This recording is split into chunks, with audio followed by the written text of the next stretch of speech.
Bismillahirrahmanirrahim. Assalamualaikum warahmatullahi wabarakatuh. Alhamdulillahirabbil alamin wassalatu wassalamu ala rasulillahil karim sayyidina Muhammadin wa ala alihi washabbihi ajma'in wa ba'd. Fa ahbaballahi wa ahbaba rasulih sallallahu alaihi wasallam usi nafsi wa iyyakum bi taqwallahi faqad fazal muttaqun fala tamutunna illa wa antum muslimun. Faqala ta'ala ya ayyuhalladzina amanu taqullaha haqqa tuqatih wa la tamutunna illa wa antum muslimun. Saudara-saudariku dimanapun Anda berada, berjumpa kembali dalam kajian Madrasah Al-Imam Al-Bukhari, pembahasan tentang kitab As-Shaum yang terambil dalam Sahih Al-Bukhari. Alhamdulillah hari ini telah kita masuki hari ke-10 ya. Semoga qiyam kita diterima oleh Allah Subhanahu wa taala. Doa-doa kita dikabulkan oleh Allah Subhanahu wa taala, dan lebih daripada itu semoga sampai hari ke-10 ini dosa-dosa kita diampuni oleh Allah Subhanahu wa taala. Baiklah, kita akan coba lanjutkan bahasan kita. Sekarang kita masuk pada bab kelima ya. Bab kelima. Nah, teman-teman dimanapun Anda berada perlu diinformasikan bahwa selama Ramadan ini, alhamdulillah sampai hari ke-10 kita telah konsisten membahas tentang hadis-hadis Nabi SAW terkait dengan ibadah siam Ramadan yang kita mengambil referensi langsung dari kitab Sahih Al-Bukhari ya. Di sini di tema atau kitab berapa? 30 ya, urutan dari topik atau tema yang disusun oleh Al-Imam Al-Bukhari. Diingatkan kembali di dalam kitab Imam Al-Bukhari ini terdapat 97 tema ya. Jadi ini tema ke-30, temanya terpusat tentang saum ya, tentang segala hal yang terkait dengan praktek puasa, termasuk di dalamnya puasa Ramadan. Dan alhamdulillah bab pertama, jadi subtema sudah kita bahas tentang dalil kewajiban puasa. Yang kedua adalah tentang keutamaan puasa. Yang ketiga tentang as-shaumu kaffarah ya, tentang puasa itu di antara manfaatnya bisa menghapuskan, menggugurkan dosa-dosa kita, baik yang kecil secara otomatis ataupun yang besar dengan bertobat pada Allah Subhanahu wa taala. Kemudian di bab yang keempat kemarin kita mendapati tentang keistimewaan orang menunaikan puasa akan berpeluang mendapatkan satu sambutan dari Allah Subhanahu wa taala saat kembali ke akhirat nanti melalui pintu Ar-Rayyan. Ya, juga dari pintu-pintu lain jika saat puasa itu dan bahkan di luar puasa dimaksimalkan dengan menunaikan amal-amal yang lain pada umumnya. Kemarin apa saja contohnya? Ya, ada bab apalagi selain pintu Ar-Rayyan, babus shalah ya, pintu itu yang standar loh. Ya, jadi kalau nggak dipanggil lewat pintu sholat celaka itu. Ya, karena pintu sholat itu yang paling standar amalan kita yang paling utama apa?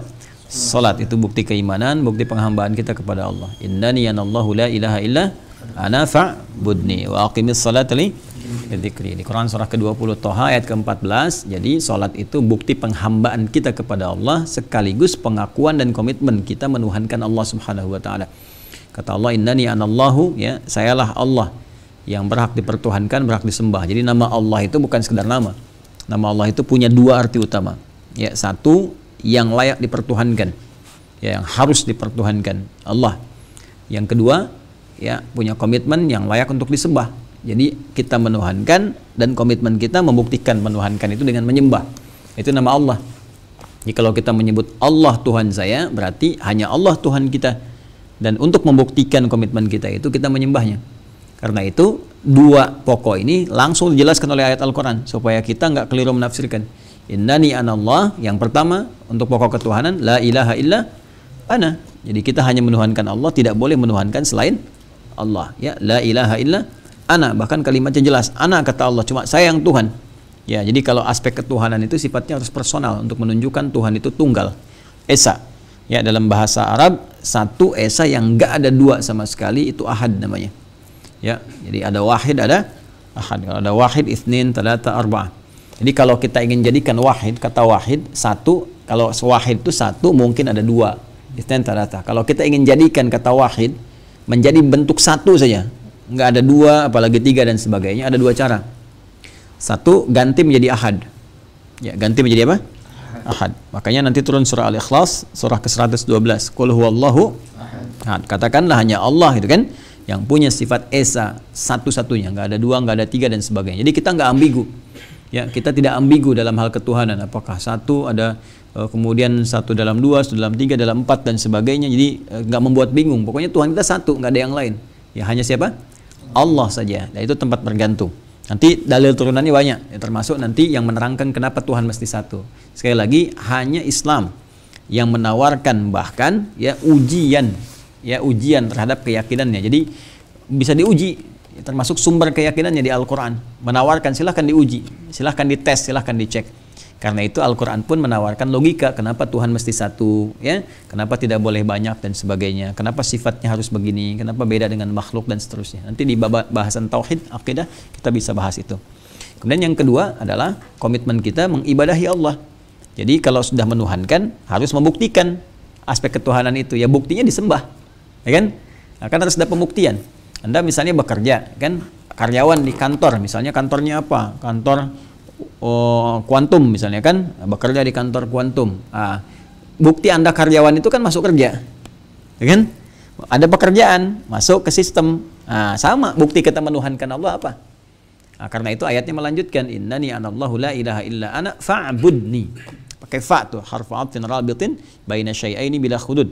Huruf yang menyambungkan dua peristiwa tanpa jeda. Jadi antara satu menuhankan Allah dengan peristiwa kedua pembuktian ketuhanan itu dengan menyembahnya, nggak ada jeda. Ya, karena itu kalau ada orang mengaku Tuhan saya Allah, saya agamanya Islam, saya Muslim tapi nggak mau sholat, nah dipertanyakan keimanannya. Karena pembuktian iman itu lewat apa? Lewat ibadah, ya, lewat apa? Ibadah. Dan ibadahnya pun dirinci di situ. Ibadah yang paling pokok membuktikan ketuhanan Allah itu, ya setelah itu apa? Wa aqimis shalah. Jadi kalau kita bertanya, rinci Al-Quran itu cuma satu ayat tapi tegas. Ya, silakan cari di kitab lain dimanapun. Ya, satu keyakinan misalnya mengatakan saya adalah Tuhan, jadi Tuhannya langsung mengatakan saya adalah Tuhan, sembah saya.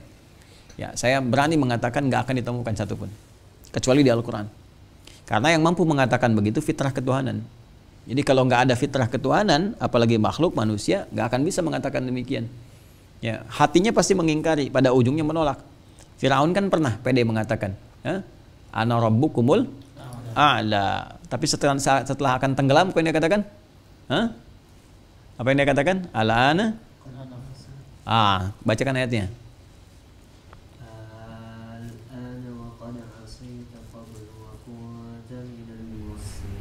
Terus?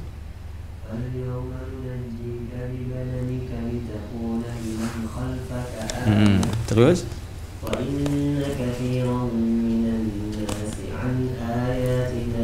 Nah, sekarang baru sadar dia, ya kan? Kemudian Allah tenggelamkan. Nah, sebelum ditenggelamkan itu dia mengatakan, saya beriman kepada Tuhannya Musa dan Harun. Apa ayatnya? Apa ayatnya? Ayo, Ihsan, Faiz, Musab. Amantu bi Rabbi Musa. Bacakan ayatnya. Ihsan, bantu bacakan ayatnya. Ayo Faiz, cari ayatnya. Amantu bi Rabbi Musa wa Harun. Bacakan ayatnya.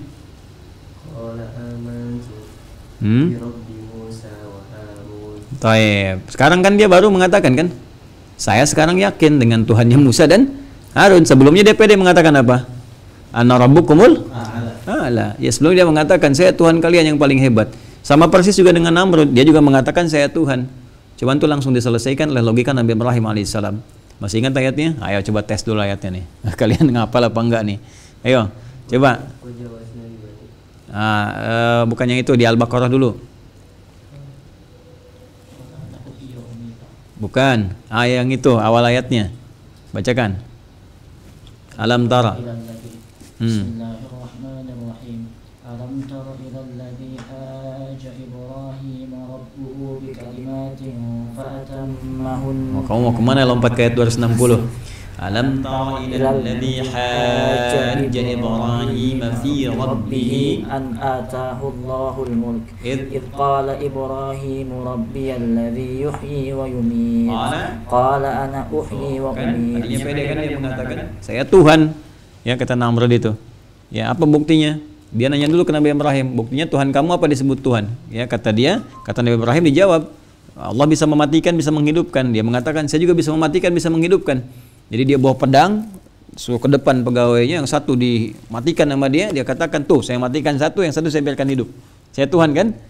Maka Nabi Ibrahim datang dengan logika, lalu mengatakan apa? Qala Ibrahim fa inna Allah ya'ti bisyamsi min من المشرق فأت بها من المغرب Fabuhital. فبهت الذي كفر Wallahu la yahdil. قوم الظالمين. Itu perbuatan zalim yang paling tinggi. Syirik itu, apalagi menjadikan dia dirinya Tuhan, itu syirik yang paling tinggi. Inna syirka la zulmun azim. Ya, itu di surat Luqman. Jadi kalau kita kembalikan ke Al-Baqarah tadi, di ayat berapa tadi? 258. Ya. Jadi ada yang mengaku Tuhan pede, tapi dibalas kemudian, kalau kamu benar-benar Tuhan, Allah menjadikan matahari terbit di timur, tenggelam di barat. Balikin sekarang, terbitnya di barat, tenggelam di timur. Maka dia bungkam, ya, karena nggak punya kekuasaan itu, nggak punya kekuatan.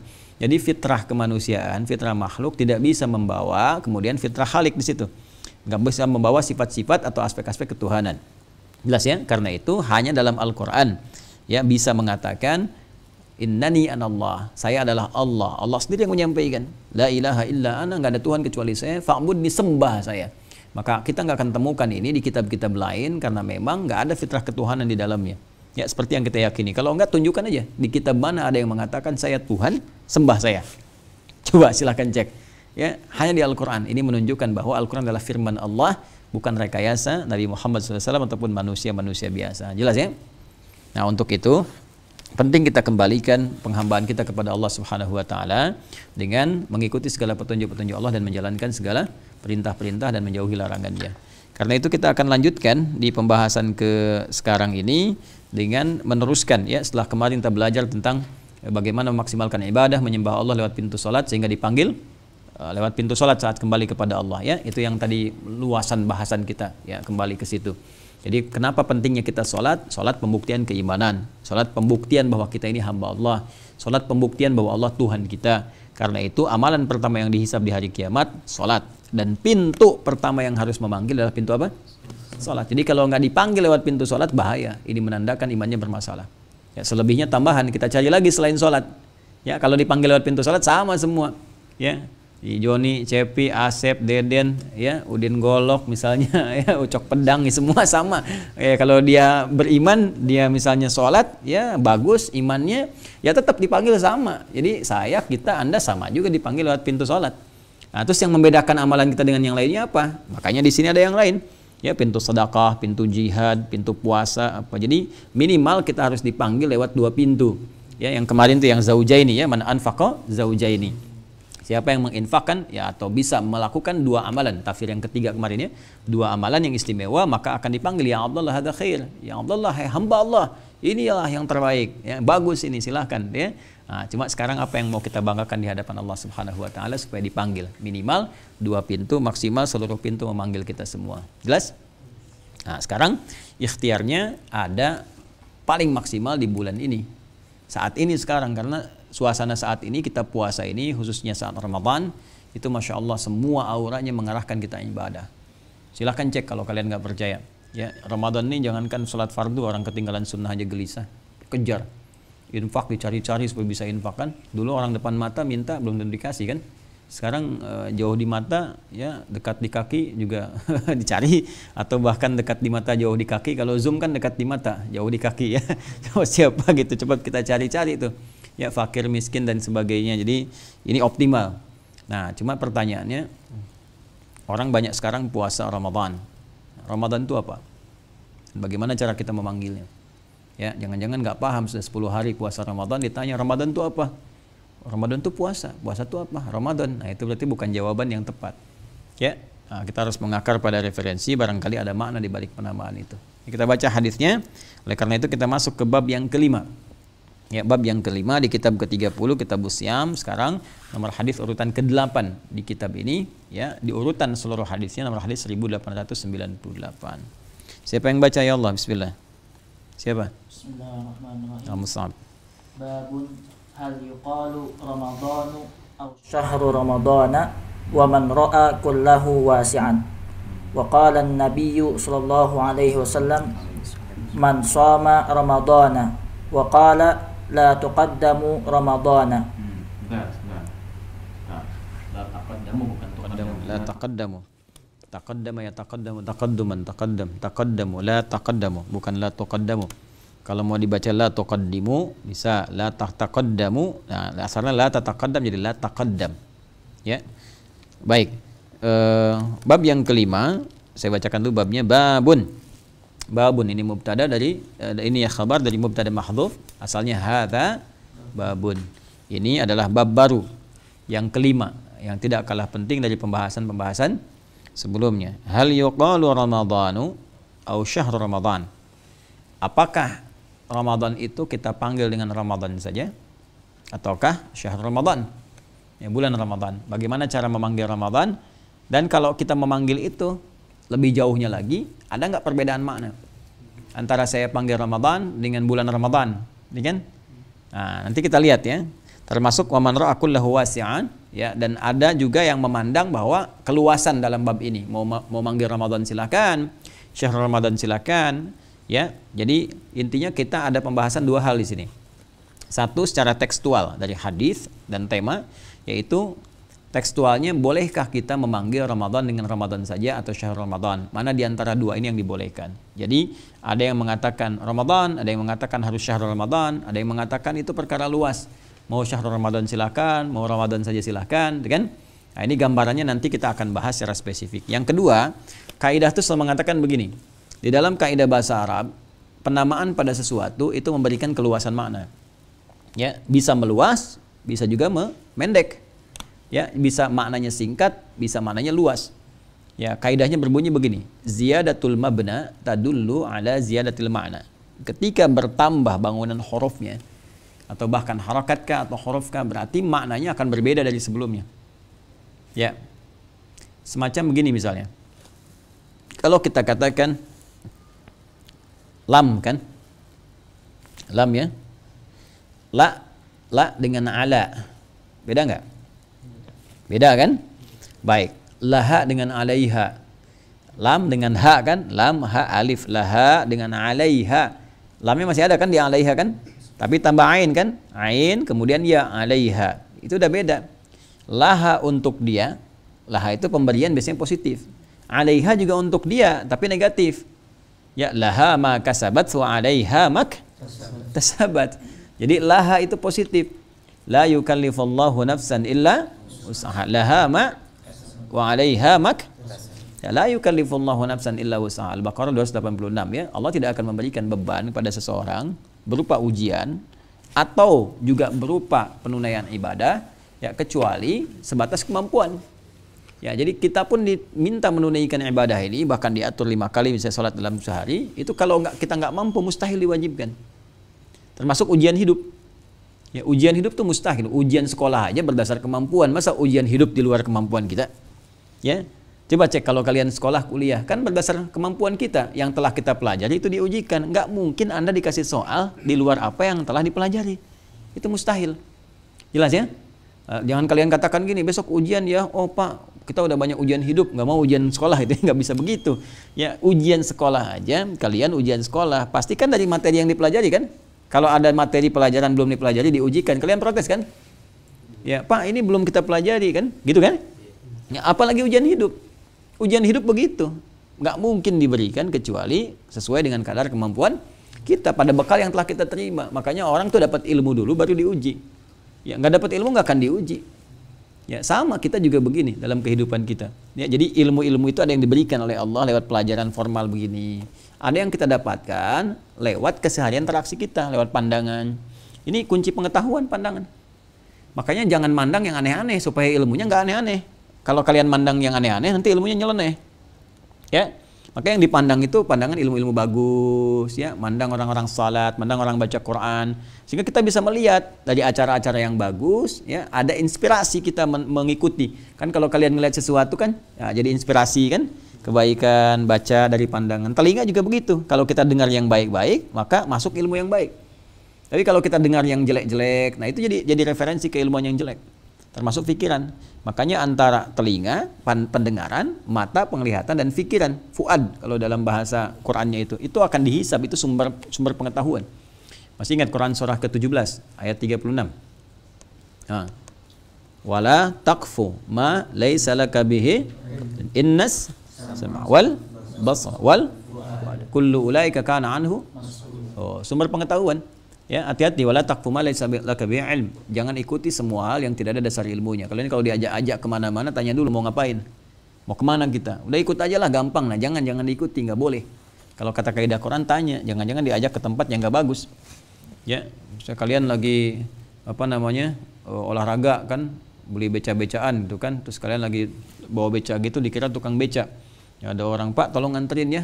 Ya, terus kemana? Dia kan tanya dulu, pokoknya Bapak anterin aja. Nah, jangan mau begitu. Ya harus jelas gitu kan, kemana dianterinnya. Jangan-jangan dibawa ke tempat maksiat, atau dia bawa barang-barang yang nggak bagus dan sebagainya, sehingga melibatkan kita pada keburukan. Ya, atau misalnya kalian mau ke luar negeri nanti berangkat insya Allah, ada orang mau nitip barang ya, tanya dulu isinya apa. Itu kan, isinya apa, mau ke siapa, kontakkan di sana siapa dan sebagainya. Banyak kejadian dulu begitu. Orang nitip-nitip tiba-tiba narkoba gitu kan dan sebagainya. Hati-hati tuh pada yang demikian ya.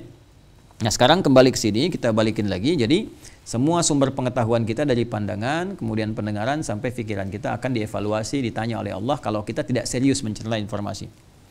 Baik, di sini Ramadan atau bulan Ramadan, dan apa maknanya kalau kita panggil Ramadan saja dengan syahrul Ramadan, ya, dengan yang lainnya.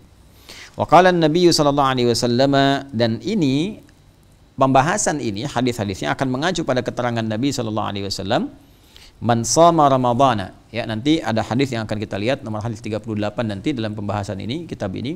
Man shama ramadhana imanan wa ihtisaban ghufira lahu ma taqaddama min dzambi. Jadi di sini ada kalimat shama Ramadan, kalimatnya Ramadan kan. Juga nanti ada waqala la taqaddamu Ramadan. La taqaddamu Ramadan biyaum aw biyaumain gitu kan. Jangan kalian awalkan nanti Ramadan itu dengan mendahulunya puasa sehari 2 hari. Jadi dulu ada puasa yang nyambung. Ya, puasa wisal. Puasa wisal itu dulu orang nggak tahu ya kalau akhir Sya'ban itu sudah berakhir, tiba-tiba dia puasa dikira masih Sya'ban, ternyata masuk ke Ramadan. Jadi untuk antisipasi orang dulu kalau sudah masuk akhir Sya'ban dia nggak puasa sehari 2 hari ya di tanggal 28 atau 29 supaya tidak kemudian mendahulukan Ramadan karena tidak tahu Ramadan ternyata telah tiba. Tapi kalau sekarang zamannya sudah canggih, sudah ada hisab, sudah ada apa ya, sudah ada perhitungan yang bisa memetakan kepada kita kapan Ramadan tiba dan ru'yatnya tanggal berapa. Jadi yang demikian bisa dikondisikan.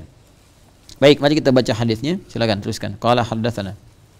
Qala haddatsana Qutaibah haddatsana Ismail bin Ja'far an Abi Suhail an abihi an Abi Hurairah radhiyallahu anhu anna Rasulullah sallallahu alaihi wasallam qala idza jaa Ramadan futihat abwabul jannah.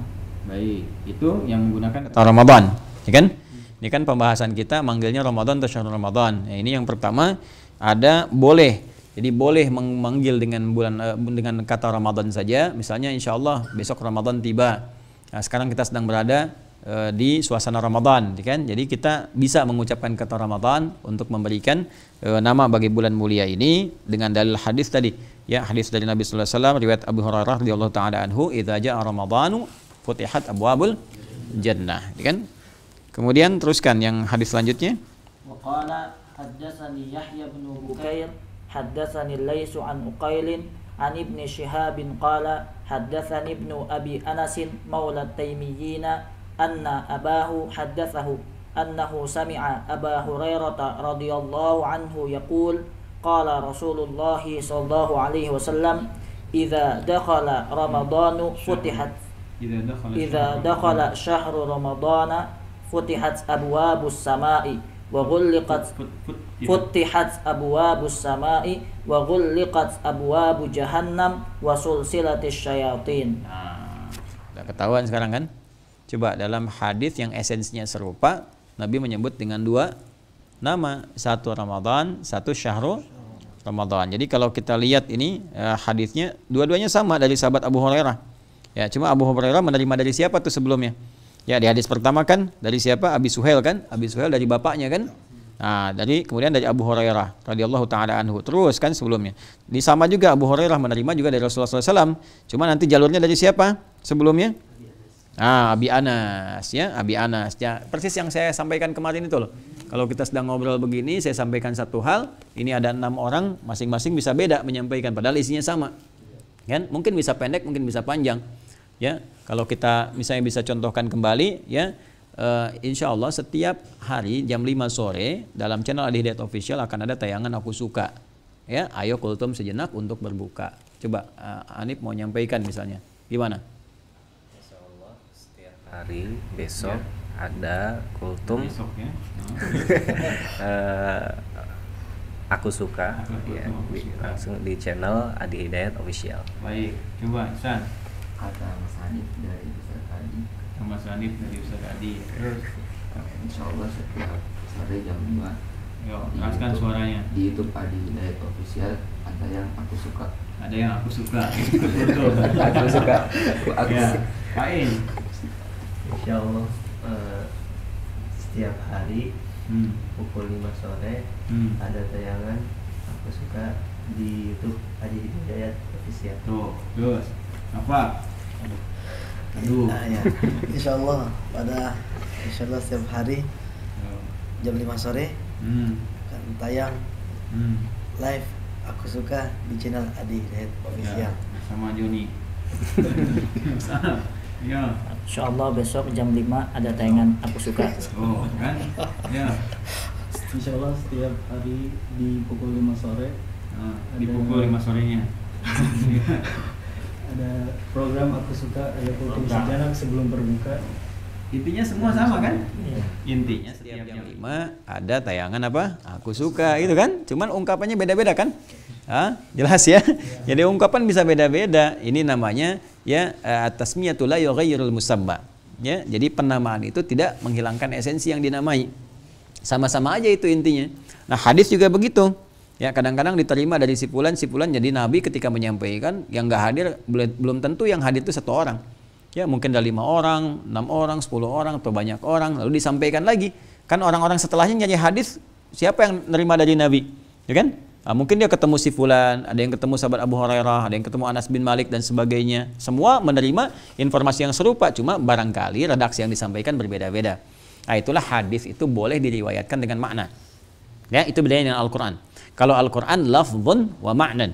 Lafdhun wa ma'nan. Jadi lafaz dan maknanya harus sama. Ya, kalau hadis boleh diriwayatkan dengan apa? Makna. Paham ya?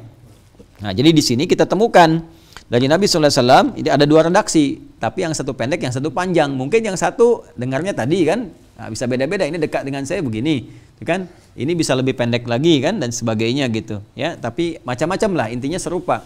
Maka ini pun demikian. Yang pertama mengatakan idza jaa ramadhanu futihat abwabul jannah. Jadi langsung nggak pakai tasdid, futihat abwabul jannah.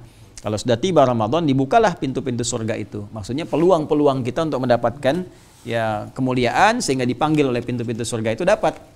Tadi yang saya sampaikan di awal. Kalau Ramadan sudah tiba itu Masya Allah gitu kan, peluang pintu-pintu surga dibuka.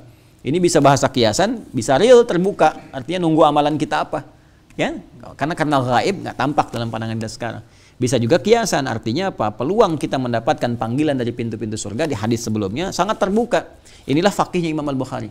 Jadi meletakkan hadis ini setelah yang sebelumnya.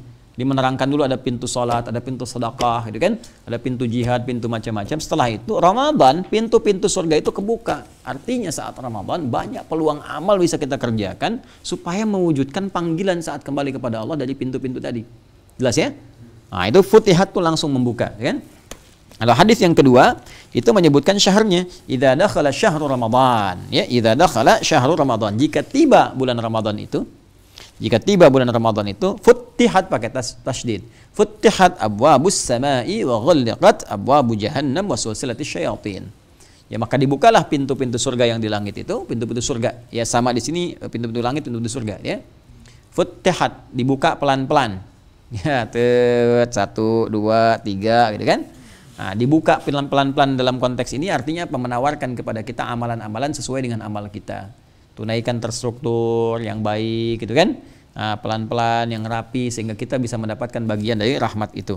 Wa ghulqat abwabu jahannam, dan ditutup kemudian pintu neraka jahanam, pintu-pintu neraka.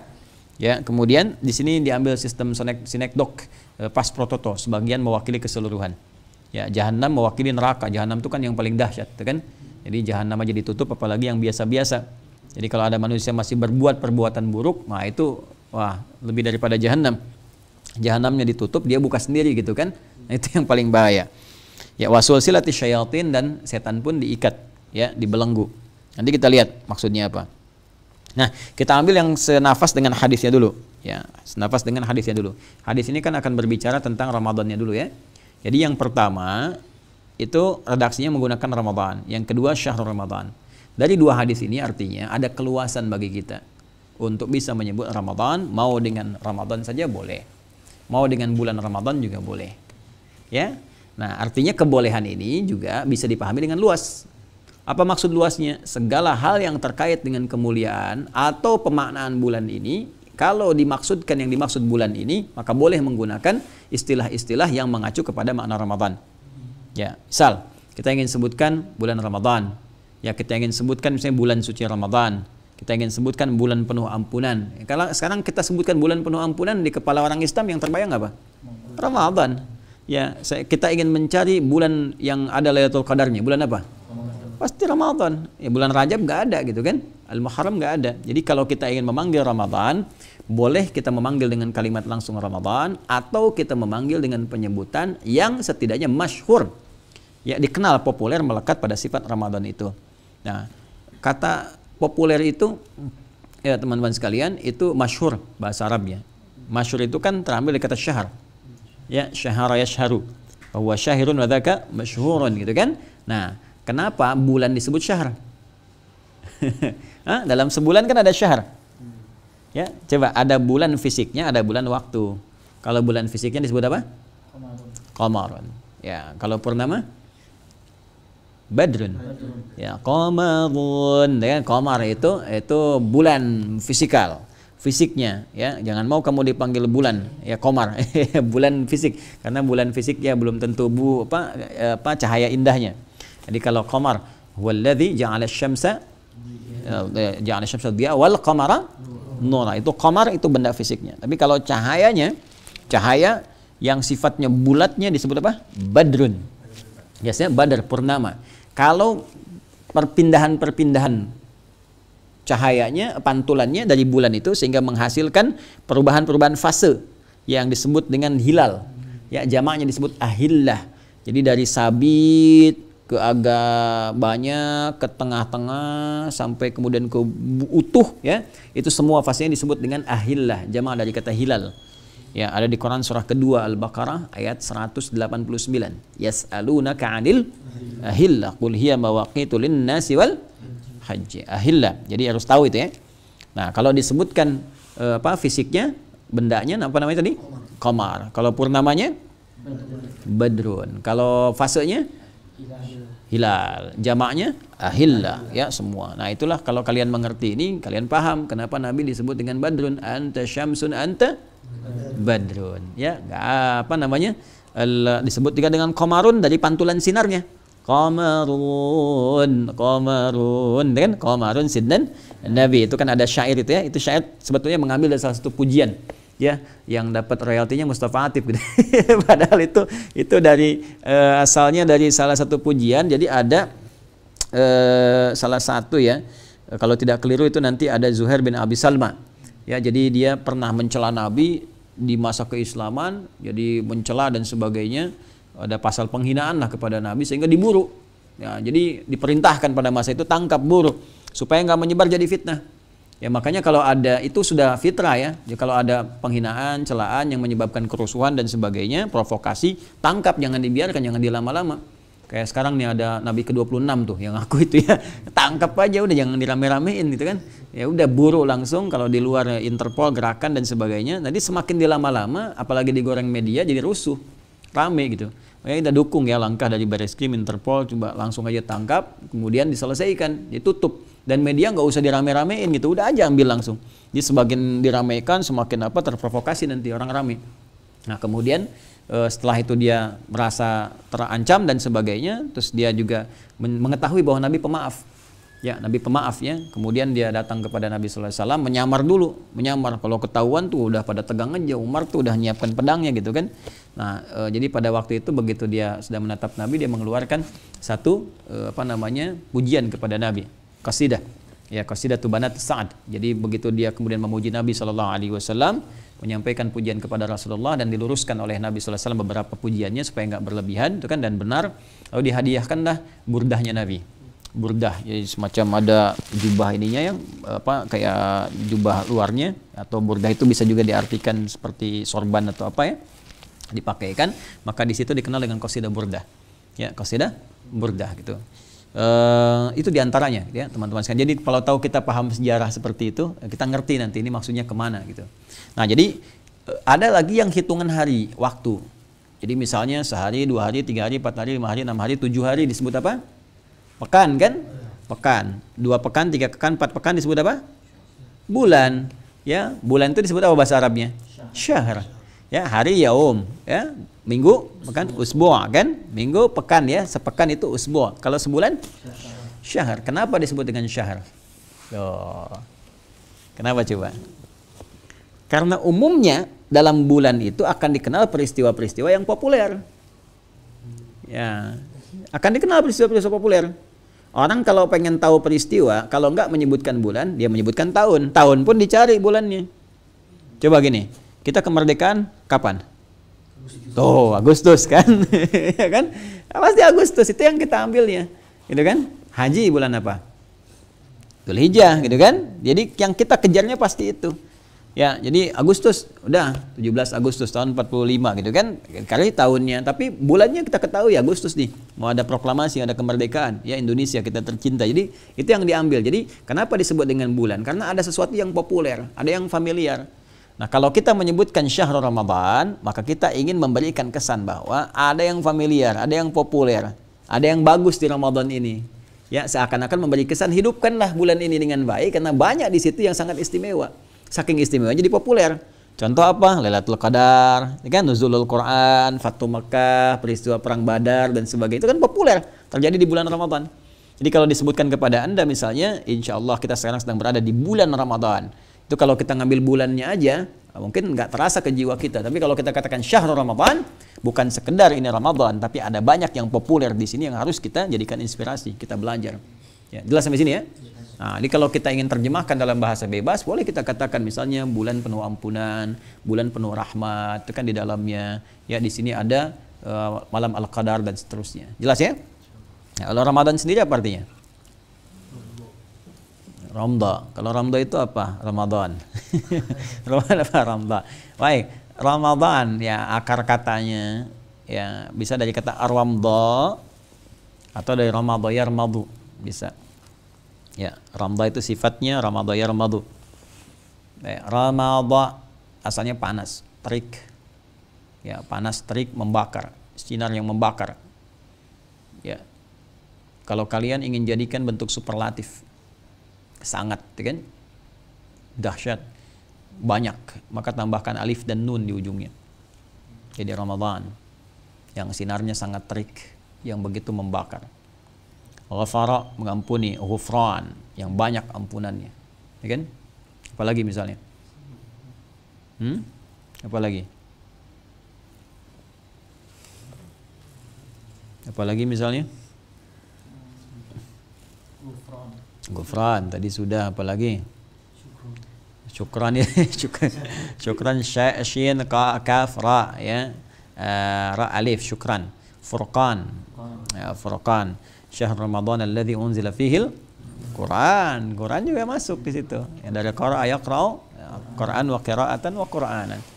Hudal linasi wa bayyinatin minal huda wal furqan. Tuh. Jadi setiap ada tambahan alif dan nun berarti bertambah ya, banyak, sangat atau dahsyat. Ramadan kenapa disebut dengan Ramadan? Secara tekstualnya, secara hakikatnya, dulu waktu masa-masa Ramadan itu memang situasi panas, terik, membakar gitu kan, sehingga sebelumnya bulan ke-8 ini disebut Sya'ban yang pernah saya terangkan ya, tasya'ub, jadi masyarakat menyebar mencari air untuk persiapan di bulan ke-9 karena memang panas, saking panasnya ya bisa sumur itu mengering, sulit untuk mencari akses, karena itu mereka mencari sejak bulan ke-8 Sya'ban. Nah kemudian ini dipertahankan di masa Islam untuk memberikan makna kiasan bahwa dengan Ramadan itu ketika masuk kita ke bulan Ramadan, Allah berkenan ya membakar dosa-dosa kita, membakar kesalahan-kesalahan kita, seperti halnya sinar matahari membakar sekeliling yang ada sehingga menjadikan terbakar hangus dan hilang seketika. Ya, itu yang dimaksudkan man shoma ramadhana imanan wah saban ghufira lahu ma taqaddama min dhanbi. Siapa yang menunaikan puasa Ramadan dengan serius, tulus, sungguh-sungguh, kemudian dia berevaluasi diri, maka Allah berkenan mengampuni dosa-dosa yang pernah ia lakukan, dibakar dosa-dosanya seperti sinar mentari yang sangat terik membakar sesuatu sampai hangus tak bersisa. Jelas sampai sini? Makanya kalau disebutkan Ramadan, orang yang beriman itu langsung berharap penuh kebaikan. Ya, apalagi syahrul Ramadan, banyak keistimewaannya selain membakar dosa, menghilangkan kesalahan, banyak hal yang bisa didapatkan. Makanya orang-orang beriman kalau disebutkan Ramadan itu hatinya langsung tersentuh, jiwanya gitu, terpacu untuk memohon ampunan kepada Allah Subhanahu wa taala, ya. Memohon kebaikan-kebaikan, banyak kemudian mendekat kepada Allah di sepertiga malam, ya, saat malamnya, saat siang evaluasi. Jadi sebetulnya penyebutan nama itu bukan sekedar nama. Ya, jadi di dalam Islam itu punya makna. Seperti waktu sholat itu ada artinya. Subuh, kenapa disebut subuh? Kenapa ada dua nama subuh dan fajar? Zuhur, itu ada artinya. Ya, asar, maghrib, isya, ada maknanya. Harus tahu kita, harus tahu. Ya, semua punya makna dalam Islam. Gak ada yang gak punya makna, termasuk Ramadan. Jadi kalau disebutkan Ramadan, ya bulan apa nih Ramadan? Jangan asal aja Ramadan lewat aja. Nah, itu tandanya kita hanya di lisan saja. Gak sampai ke hati, gak sampai ke jiwa. Kalau sampai ke jiwa kita mengerti Ramadan, ya Allah, ada peluang diampuni dosa, berarti harus banyak istighfar, menjaga diri dari keburukan-keburukan. Syahrul Ramadan, oh berarti harus banyak mencari-cari keutamaan-keutamaan. Yang populer apa? Nanti persiapan, cari malam Al-Qadar, kan? Cari rahmat Allah, malam-malam lewat tarawih misalnya, cari ampunan. Allahumma innaka afuwun tuhibbul afwa. Itu banyak, ya, itu bisa kita dapatkan. Nah, ini kurang lebih pemaknaan yang bisa kita ambil dari sini. Ya, jadi penting belajar itu dengan dalam sehingga bisa tidak hanya kita mengambil detailnya saja tekstual. Jadi kalau untuk panggilan, boleh panggil Ramadan? Boleh. Bulan Ramadan? Bulan suci Ramadan? Boleh. Bulan penuh berkah? Bulan penuh ampunan?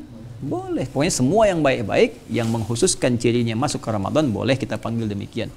Jangan misalnya ini adalah bulan suci agung penuh berkah, bid'ah, nggak bisa, ya. Jadi kita harus ambil teksnya, ya, ada datanya, kemudian ada informasinya, dan lebih daripada itu pemahaman kita untuk mengimplementasikan makna tadi dalam kehidupan.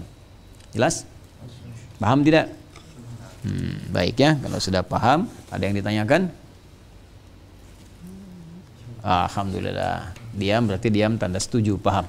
Ya, kalau di kaidah usul fikih itu as-sukutu alamatu nah, itu bahasa Slovakia, ya. As-sukutu bahasa Arab, sukut diam itu alamatu ini tandanya setuju, ya. Jadi makanya kalau nanti kalian melamar, nanti menikah, ya, melamar misalnya, nah itu harus dipastikan dijawab. Ya, tapi kalau nggak dijawab juga kalian bahagia, katanya setuju, ya. Nah, makanya para akhwat nanti kalau dilamar Anda harus jawab, ya. Kalau tidak, katakan tidak, ya. Jangan Anda diam saja. Kalau diam Anda setuju, ya. Jadi kalau tidak misalnya tidak, tidak ya tidak gitu kan. Kalau jangan ambigu, kalau misalnya iya katakan iya, jelas, ya. Tapi kalau dalam ilmu diam itu tanda apa? Setuju gitu. Kalau sama paham juga demikian. Kalau tidak paham, ya, bertanya, ya. Kalau paham, ya sudah katakan paham. Baik, ya, jelas, ya. Baik, paham? Paham. Ada pertanyaan? Tidak, jangan diam, ya. Baik, alhamdulillah. Kita cukupkan sampai di sini. Semoga Allah meridhai kita semua. Semoga di bulan ini kita digiatkan oleh Allah untuk mencari keberkahan, kemuliaan, tambahan pahala, dan juga disempurnakan kekurangan-kekurangan kita, insyaallah. Pemirsa dimanapun Anda berada, kiranya itu yang bisa kita bahas di kesempatan hari ini. Semoga Allah berkahi kita semua. Mohon maaf bila ada hal-hal yang kurang berkenan, hal-hal yang barangkali tidak tepat, mohon dimaafkan. Semoga Allah menyempurnakan segala kekurangan kita semua, dan semoga segala kebaikan yang bersumber dari Allah Subhanahu wa taala bisa kita terima dengan baik dan kita amalkan dalam kehidupan. Allahumma taqabbal minna innaka antas sami'ul alim wa tub 'alaina innaka antat tawwabur rahim. Allahumma ya Allah wafiqna bima ta'allamna bih, wafiqna ya Allah linafhama ma ta'allamna bih, wafiqna lin'amala ma fahimna mimma ta'allamna bih. Allahumma rabbana atina fid dunya hasanah wa fil akhirati hasanah wa qina adzabannar. Bifadlika subhana rabbika rabbil izzati amma yasifun wa salamun alal mursalin wa akhiru da'wana alhamdulillahi rabbil alamin. Subhanakallahumma bihamdika nashhadu an la ilaha illa anta nastaghfiruka wa atubu ilaik. Assalamualaikum warahmatullahi wabarakatuh.